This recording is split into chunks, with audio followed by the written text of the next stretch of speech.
Bienvenue dans une nouvelle vidéo. Donc aujourd'hui, on va parler des graphiques des fonctions trigonométriques. Donc on va aller voir finalement à quoi peut ressembler le graphique de sinus de x, cosinus de x et tangente de x. Première chose à dire, là, souvent je vois ça comme erreur, là, vous voyez là, sinus de x sur x, vous clenchez les x de même puis vous dites qu'il reste sin. Non, ça ne marche pas de même dans la vie. C'est sinus, c'est une fonction. C'est au même titre que f de x sur x, vous n'avez pas le droit de clencher les x de même. Illégal. Puis il y a une joke aussi d'une qualité douteuse qui circule sur Facebook. Là. Des fois, il y a des gens qui voient, vous l'avez vraiment déjà vu, là. Sinus de x sur n, puis il y a des gens qui s'amusent à clencher les n, puis ça fait 6. La réponse c'est 6, c'est juste mal, là. Faites pas ça. Là. Donc si je vois des gens qui clenchent les x, là, qui simplifient les x pour que ça donne sin, je pète une coche. Faites pas ça. Bon, parfait. Le graphique de la fonction sinus, grosso modo, ça ressemble à ça. Pourquoi ça ressemble à ça? La meilleure façon de comprendre, c'est avec un cercle trigonométrique. Donc, je vais sortir ici ma petite animation GeoGebra. À gauche, dans la partie de gauche de GeoGebra, ici, j'ai mon cercle trigonométrique où est-ce que je peux bouger l'angle. Et ce qui est écrit ici, le point 84, c'est la longueur ici de l'arc de cercle en radian. Donc ça mesure 0.84. Si je le bouge ici, ça fait 1.57. 1.57, soit dit en passant, c'est pi sur 2, là, donc c'est mis en décimale. Ainsi de suite, ainsi de suite, ainsi de suite. Et ce qu'on peut remarquer, c'est que quand je bouge, la longueur qui est ici, ça c'est mon angle en radian. Donc c'est ça qu'on met dans le sinus de x, là, je vous rappelle. Dans sinus de x, là, donc dans sinus de x, ce qu'on met ici, là, c'est ça ici mon angle. Là. Donc ça, c'est l'angle en radian que je viens mettre. Là. Or, cercle trigonométrique, l'angle, c'est ça le x. Enfin, la longueur de ça ici, c'est votre coordonnée en x qui est là. Regardez bien, là, plus l'arc de cercle augmente, plus mon petit angle se déplace sur mon axe des x. Là. Donc, dans le fond, la valeur d'entrée, la valeur du domaine en x, c'est ça ici.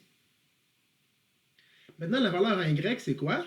On avait vu que dans un cercle trigonométrique, le sinus, c'est quoi? C'est la coordonnée en y. Donc, si je fais un mini-cercle trigonométrique, on sait que la coordonnée dans le cercle trigo est de la forme cos de x, sin de x. Et la coordonnée en y, dans le fond, c'est la longueur qui est ici. C'est ça la valeur de mon sinus. Donc, la valeur de mon sinus, c'est quoi? C'est la longueur qui est ici.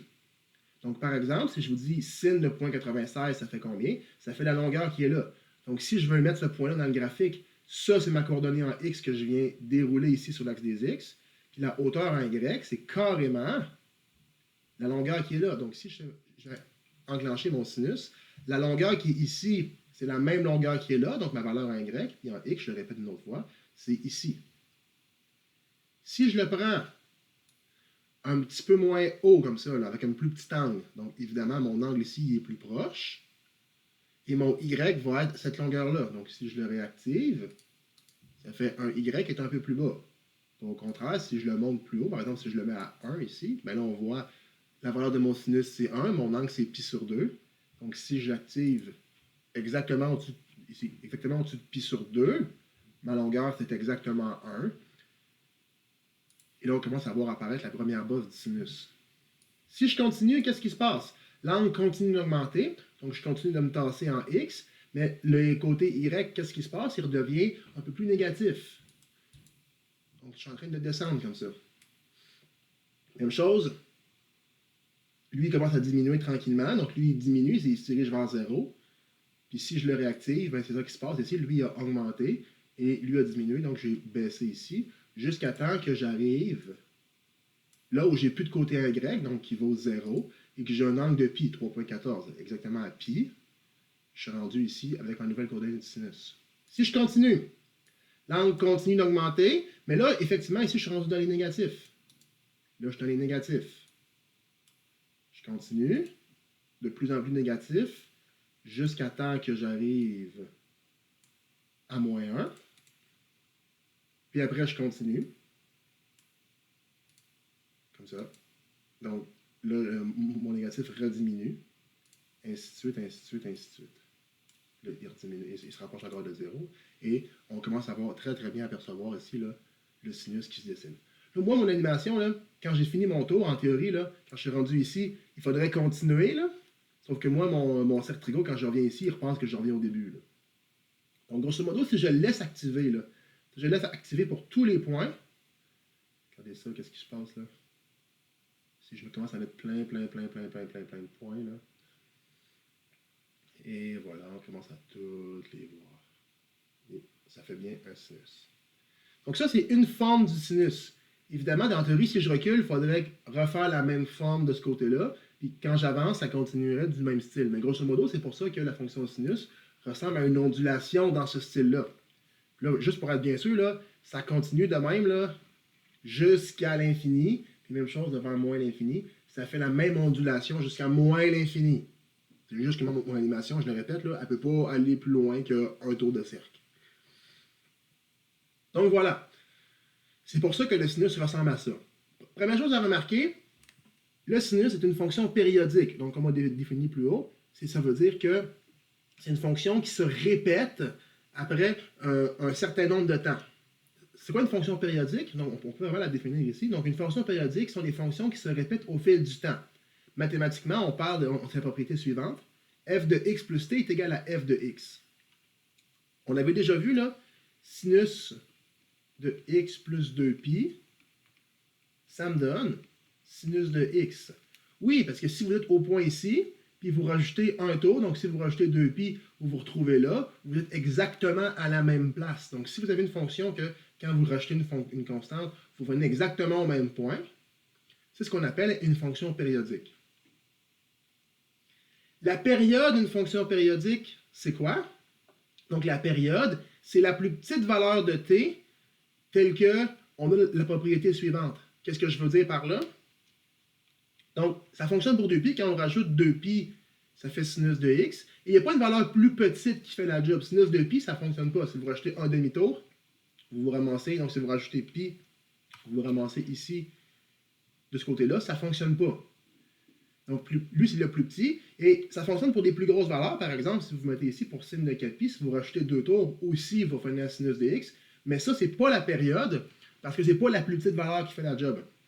Donc, la plus petite valeur ici, là, de t, qui fait que votre fonction se répète, c'est ça qu'on appelle la période de la fonction périodique. Et là, comme j'ai dit, ben, blablabla, la période d'une fonction sinus, comme on vient de le dire, c'est 2pi, parce que dans un cercle, ben, après un cercle, on voit que ça se répète à nouveau. Donc, on va regarder la fonction sinus. On va juste aller voir le domaine et l'image de cette fonction-là. Donc, c'est quoi le domaine de la fonction sinus?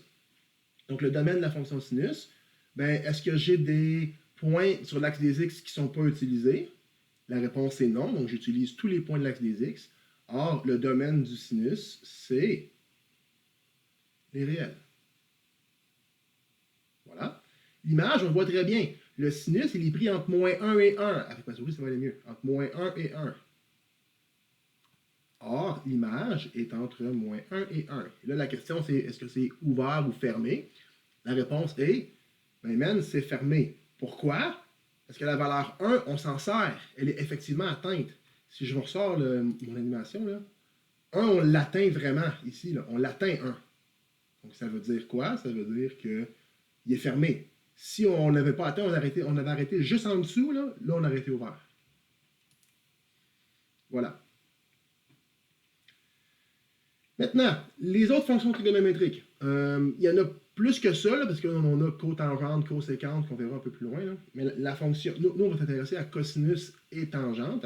Donc, la fonction cosinus, c'est exactement le même principe, sauf qu'au lieu de partir à 0, on part à 1. Pour que c'est faire? On va décocher mon sinus, puis je vais juste enlever ça comme ça. Bien, le cosinus, on avait vu que c'était exactement la même logique, sauf qu'au lieu d'être la valeur en y dans le cercle trigo, c'était la valeur en x. Et quand j'ai un angle de 0, ben, la valeur en x, elle est du rayon, elle est donc de 1. Donc mon cosinus, lui, il part en 1. Et plus j'avance, comme ça, plus on voit que la valeur en x, elle diminue. Ainsi de suite, ainsi de suite, ainsi de suite, jusqu'à temps qu'elle arrive à 0. Puis après, ma valeur, elle se dirige vers les négatifs, elle revient à 0, elle revient vers 0, puis elle retourne à 1 comme ça. Donc la même maudite logique que le sinus, mais Au lieu d'utiliser le y, on utilise le x, qui fait qu'au lieu de partir à 0 comme le sinus, on part à 1. Donc c'est la raison pourquoi le cosinus il part à 1. Vous avez probablement déjà vu ça avec la fonction du second degré en secondaire 4. Là.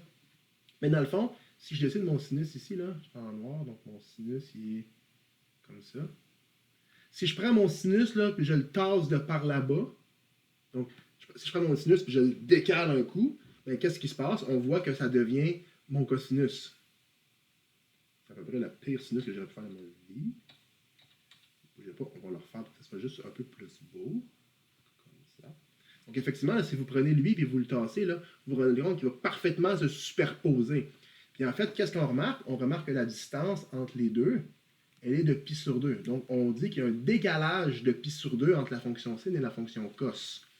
Donc, si vous prenez votre sinus et vous le faites partir pi sur 2 plus tôt, ben, ça va devenir la fonction cos. Donc, l'identité ici est la suivante. Vous avez vu ça au secondaire, là, on pouvait tasser là, la fonction du second degré là, avec les paramètres HK. Là. Juste rapidement, je vais essayer de vous rappeler. Là. Faites au moins avec la fonction quadratique. Là, puis on avait vu que quand on prenait le paramètre H, avec la souris ça va aller mieux, avec le paramètre H, c'était responsable du décalement gauche-droite. Grosso modo, c'est la même chose ici qui se passe. Le pi sur 2, il est responsable du décalage gauche-droite comme la fonction quadratique. Donc, si vous le faites partie, mettez un pi sur 2, vous le tassez de pi sur 2 vers les négatifs, et ça vous donne la fonction cos. Voilà. Fonction tangente, pour aller voir la fonction tangente, il faut qu'on aille faire une petite affaire de plus. Donc, pour bien visualiser la fonction tangente, il faut se rappeler que tan, c'est sin sur cos. Évidemment, cos ne peut pas être 0, hein, parce que si cos est 0, on se ramasse avec une division par 0. Donc, cette égalité-là, ici, elle est toujours vraie. Pourquoi elle est toujours vraie? C'est pas si compliqué que ça à montrer. Regardez bien. Je vais montrer que sin sur cos, c'est tan. Fait qu'au lieu de partir avec tan, je vais partir avec sin sur cos. Puis je vais vous montrer, hors de tout doute, que ça, c'est tangente. C'est quoi la définition de sinus puis cosinus? La définition d'une trigo, là, c'est que c'est... En fait, là, c'est carrément SOHCAHTOA. Donc, sinus, sa définition, c'est que c'est le côté opposé sur l'hypoténuse dans un triangle. Alors, je remplace sinus par sa définition. C'est le côté opposé sur l'hypoténuse. Puis cosinus, sa définition, c'est que c'est le côté adjacent sur l'hypoténuse. Right? Maintenant, on a déjà vu ça plus haut. Une fraction divisée par une autre fraction, c'est comme multiplié par l'inverse. Donc, je l'avais écrit comme ça. Là, je vais le refaire une autre fois tranquillement. Qu'est-ce que j'ai ici? J'ai opposé sur l'hypoténuse divisé par adjacent sur l'hypoténuse. Divisé par adjacent sur l'hypoténuse. Puis on sait qu'un symbole de divisé, on peut le remplacer par une multipliée si on inverse la fraction. Puis on peut clencher les H. Ça me donne O sur A. Puis O sur A, c'est quoi s'opposer sur adjacent? Mais c'est un petit peu écrit en haut. Ça, c'est la tangente d'un angle. Donc là, on vient de montrer hors de tout doute que sin sur cos, c'est tangente. Soit dit en passant, là, ici, là, d'habitude, là, quand on devient à l'aise, on saute l'étape qui est ici. On n'a pas besoin de l'écrire comme ça pour comprendre. Là. Donc, opposé sur l'hypoténuse, divisé par adjacent sur l'hypoténuse. En temps normal, moi, je saute immédiatement à cette forme-là. Et c'est ce que je vous invite à être capable de faire dans le très bientôt, parce que je vais le faire. C'est probablement la dernière fois que je l'écris comme ça. Donc, voilà. Donc, en quoi cette information-là, ici, peut nous aider à aller voir à quoi va ressembler la fonction tangente? Regardez bien ça. Cercle trigo. Alright. Mon cercle trigo est ici. J'ai un point quelconque qui est là. Donc, ici, on le sait, c'est le point cosinus. Je me suis mis trop proche, je vais écrire mon sinus en dessous. C'est le point cosinus-sinus, comme ça. Oups. J'ai accroché mon scrolling bar. Sinus, cosinus. Je vais essayer de l'accrocher. Voilà. Et là, on sait que le sinus, c'est la partie en Y, que le cosinus, c'est la partie en X, mais la tangente, elle a l'air de ne pas être dans le cercle trigo. En fait, elle l'est. Regardez bien ça. Ça ici, la droite, là, qui relie la coordonnée et l'origine. C'est elle qui représente la tangente. Je m'explique. Je connais la coordonnée ici. Je connais une autre coordonnée là, qui est le point 0, 0. Si j'ai une droite et je connais deux points, qu'est-ce que je peux calculer? et là je suis sûr que je l'entends à voix haute chez vous, là, je suis sûr que vous l'avez tous dit en même temps, c'est la pente. Donc oui, si je connais 2 points sur une droite, je peux calculer la pente. On connaît la formule de la pente, variation des Y sur variation des X. Variation des Y, donc sinus moins 0. Donc là, je l'écris en θ, là, mais je vais l'écrire en X pour les besoins de la fonction. Moins 0.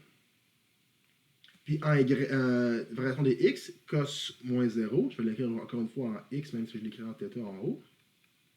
Moins 0. Donc ça fait sin sur cos, parce que les zéros, dans le fond, ils servent à fuck all, là. Moins 0, ça fait rien. Il me reste sin sur cos, ce qui fait tan.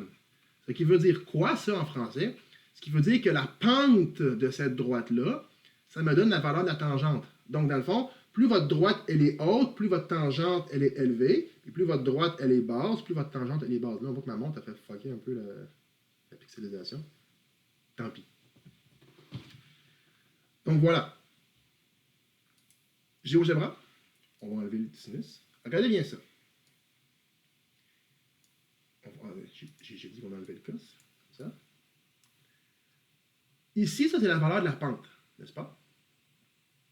Donc, la valeur de la pente, plus elle avance, plus elle augmente, et plus elle se rapproche d'ici, plus elle est basse. Donc, ici, la pente, quand j'ai pas d'angle, donc à l'angle de 0, la pente, vu que c'est une droite qui est horizontale comme ça, la pente est aussi de 0.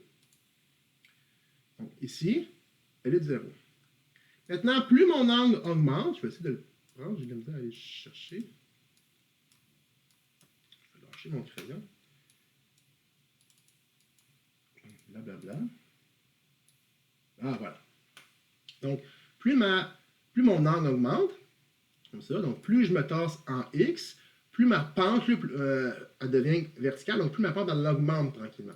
Donc là, ça augmente, ça augmente, ça augmente, ça augmente, ça augmente, ça augmente, ça augmente. Et là, ça vient vraiment haut. Ça vient vraiment, vraiment, vraiment, vraiment haut. Là, ça vient vraiment haut, ça vient fucking haut. Ma pente, là, elle est immense ici, là. Là, quand je me tente juste à une petite affaire, qu'est-ce qui se passe ici? Sur une droite verticale, la pente, elle n'existe plus. Sur une droite verticale, là, elle atteint tous les Y en même temps. C'est comme si elle avait une pente infinie, si on veut. Là. Ça n'existe pas une pente infinie. Là. Donc ici, je n'ai plus de pente. Donc effectivement, en pi sur 2, je ne suis pas défini. Et qu'est-ce qui se passe quand je fais juste dépasser un petit peu? Ma pente, elle devient négative. Mais elle est très, très, très négative. Et plus j'avance, plus ma pente diminue et plus elle se rapproche de 0. Et là, on va revoir le petit bleu apparaître en bas. Et voilà. Comme ça.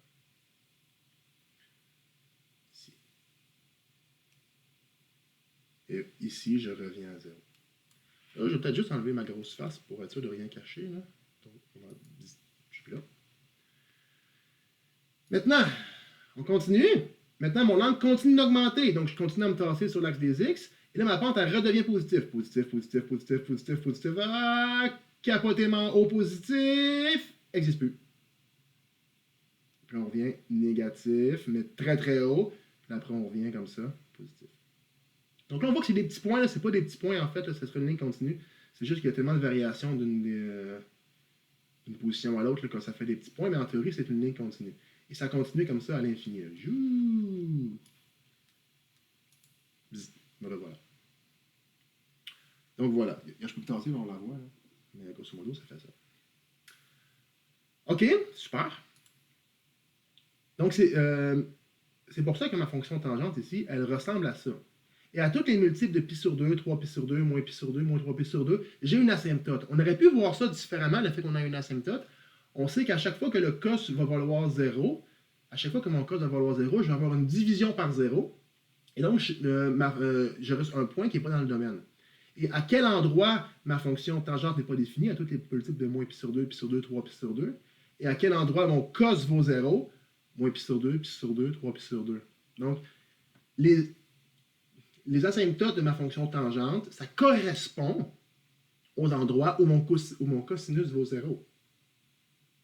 Donc, c'est pour ça ici que j'ai une asymptote à chaque fois, à tous les multiples de pi sur 2.